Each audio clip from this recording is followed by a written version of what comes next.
ভাইরে ভাই, রুচির কোনো অভাব নাই। যতই চাই স্বাস্থ্য কমাবো, কোনোভাবেই সম্ভব হচ্ছে না। ফেসবুকে ঢুকলেই এর খাওয়া ওর খাওয়া, আর কোনভাবে যখন দেখবো যে ফেসবুকে ঢুকেছে, কখন যে ঘন্টাখানেক এই লোকে খাওয়া দেখতে পার হয়ে যায় তার কিছু বুঝি না।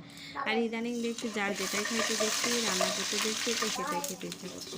তো কী আর বলবো, সেদিন একজনের ভিডিওতে দেখলাম লাউ শাক দিয়ে সবজি কিছু রান্না করতে, তো সেটা লাউ শাক নিয়ে এসে বসে পড়লাম সবজি খিচুড়ি করতে। তো সবজিগুলো আগেই ভেজে নিচ্ছি, ফোড়ন দিয়ে সবজিগুলো আগে সুন্দর করে ভেজে নিই, তারপরে ডাল দিব, ডাল দিয়ে কিছুটা ভেজে তারপরে চাউল দিব, চাউল দিয়ে আরও কিছুটা নেড়ে চেড়ে তারপরে পর্যাপ্ত পরিমাণ পানি দিয়ে বসিয়ে দিয়ে তারপরে দিয়েছি কিছুটা, যখন বলক আসে তখন আদা বাটা আর ভাজা জিরা বাটা দিয়ে কিছুক্ষণ রেখে আবার কিছুক্ষণ হতে দিয়ে তারপরে আলুটা কেটে নিয়েছিলাম। যেহেতু চাকচাক করে আলু ভাজি করেছিলাম, সেহেতু আলুটা কাটতে বসেছিলাম।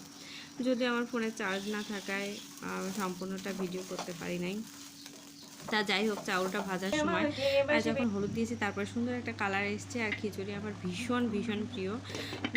মানে এই কথা আর এখন আমার বাসার কেউই সেরকমভাবে খেত না। এখন আমি খাওয়াতে খাওয়াতে সবাই দেখি আমার আগেই, মানে আমার চেয়ে বেশি তাদের ফেভারিট হয়ে গেছে খিচুড়ি। মানে আমি কম, তারা বেশি পছন্দ করে, তারাই এখন মনে করি হয়ে যায়।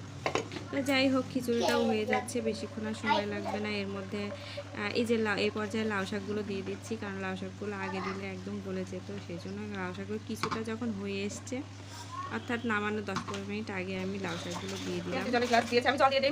কিছুটা আরও নেড়েছে, আরও কিছুক্ষণ ঢেকে রাখবো।